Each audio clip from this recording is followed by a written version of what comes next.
लगाव कैसा भी हो, अंत में दुख का कारण बनता है। मानव हृदय की सबसे बड़ी विशेषता है लगाव, चाहे वह माता पिता का अपने बच्चों से हो, मित्र का अपने मित्र से, किसी का अपनी वस्तुओं से या फिर प्रेमी का अपनी प्रेयसी से। यह लगाव ही जीवन को रंगीन बनाता है।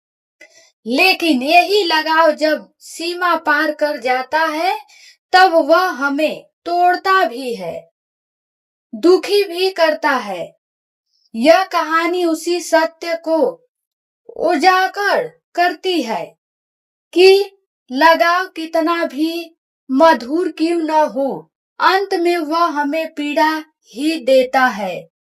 पहला अध्याय, मासूम बचपन का बंधन। गांव सलालपुर की मिट्टी में खेलता एक मासूम बच्चा था। आरव उसका सबसे प्रिय साथी था। एक छोटा सा पिल्ला जिसका नाम उसने रखा था मोती। आरव के लिए मोती केवल एक कुत्ता नहीं था, बल्कि उसका मित्र, उसका हमराज और उसका खेल साथी था। सुबह उठते ही वह मोती को गले लगा लेता और रात को उसी को गोद में लेकर सोता। गांव के लोग हंसते हुए कहते, यह लड़का तो कुत्ते के बिना एक पल नहीं रह सकता। सच भी था। आरव का लगाव मोती से इतना गहरा था कि उसे अपने परिवार से भी ज्यादा वही प्यारा लगता। दूसरा अध्याय, बिछड़ने का दर्द। समय बीतता गया, मोती बड़ा हुआ और एक दिन अचानक बीमार पड़ गया। गांव में अच्छे डॉक्टर नहीं थे। आरव ने हर उपाय किया, गांव के वैद्य से दवा, मंदिर में प्रार्थना, सब कुछ, लेकिन किस्मत को कुछ और ही मंजूर था। एक रात मोती ने हमेशा के लिए अपनी आंखें बंद कर ली।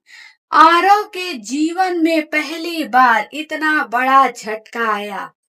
वह फूट फूट कर रोया, खाना छोड़ दिया और कई दिनों तक उदास रहा। तभी उसकी दादी ने उसे समझाते हुए कहा, बेटा, यही जीवन का नियम है। जिस चीज से जितना लगाव होगा, उसके जाने पर उतना ही दुख होगा। आरव उस समय छोटा था, पर यह बात उसके दिल में गहरे उतर गई। तीसरा अध्याय, जवानी का प्रेम। साल गुजरे, अब वही आरव जवानी की दहलीज पर था। कॉलेज में उसकी मुलाकात हुई। अनन्या हंसमुख, पढ़ाई में तेज और हर किसी की मदद करने वाली लड़की थी।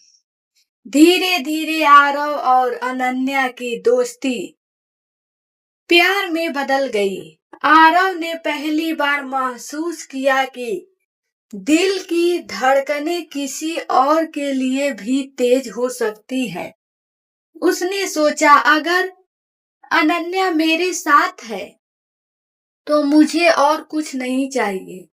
लेकिन किस्मत का खेल कुछ और था। अनन्या के माता पिता ने उसकी शादी कहीं और तय कर दी। आरव ने लाख मनाया, लेकिन समाज और परिवार की मंजूरी के सामने उनका रिश्ता टूट गया। आरव टूट कर बिखर गया। उसने खुद से कहा, मैंने फिर वही गलती की, दिल को किसी से बांध लिया और वही बंधन मुझे दर्द दे गया। चौथा अध्याय, परिवार से लगाव। कुछ साल बाद आरव ने खुद को संभाला। वह नौकरी करने शहर गया। धीरे धीरे उसने पैसा कमाना शुरू किया, लेकिन उसका मन हमेशा और अपने माता पिता में ही लगा रहता। हर छुट्टी पर वह गांव लौट आता। माँ के हाथ का बना खाना, पिता के साथ खेतों में काम करना, यही उसके सुख थे। परंतु समय किसी के लिए नहीं रुकता। एक दिन अचानक उसके पिता को दिल का दौरा पड़ और वे चल बसे। आरव को लगा जैसे उसका जीवन खाली हो गया हो। माँ को देख वह और भी टूट पड़ा। पिता का लगा उसके लिए एक स्तंभ था जिसके टूटने से पूरा घर बिखर गया। 5वां अध्याय, साधना का मार्ग। लगातार मिलने वाले इन दुखों ने आरव को सोचने पर मजबूर कर दिया।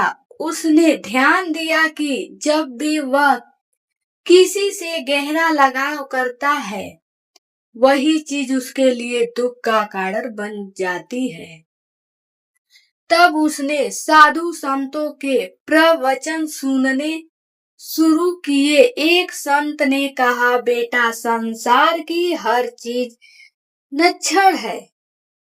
लोग, रिश्ते, धन, यहाँ तक कि शरीर भी, यदि तू इन्हें अपना मान लेगा तो दुखी होगा। सच्ची शांति तभी मिलेगी जब तेरा लगाव ईश्वर और सत्य होगा, क्योंकि वही अविनाशी है। यह शब्द आरव के हृदय में बिजली की तरह गिरे।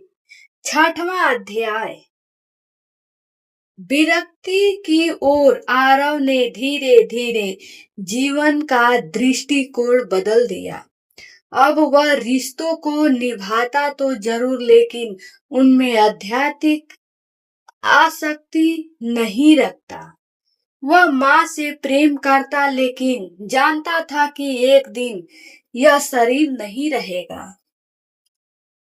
वह दोस्तों से मिलता, पर उनके जाने के विचार से घबराता नहीं था।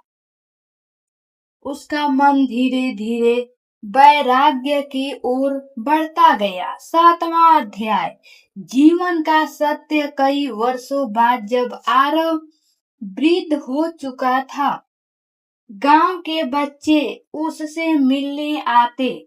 वह उन्हें कहानियां सुनाता और कहता, बच्चों, याद रखो, लगाव जीवन का स्वाभाविक हिस्सा है, परंतु उसे अपना सर्वस्व मत बना लो, क्योंकि जो कुछ भी तुम्हारे पास है, एक दिन उससे बिछड़ना ही पड़ेगा। अगर तुम इसे समझ गए तो कभी दुख नहीं पाओगे। बच्चे उसकी बातें सुनकर सोच में पड़ जाते हैं। आरव की पूरी जिंदगी इस सत्य की गवाही बन गई है कि लगाव चाहे जानवर से हो, इंसान से हो, परिवार से हो या वस्तुओं से, आखिरकार उसका अंत दुख ही लाता है। इसलिए सच्चा सुख तभी है जब इंसान अपने मन को मुक्त रखे, प्रेम करे पर मोह न करे।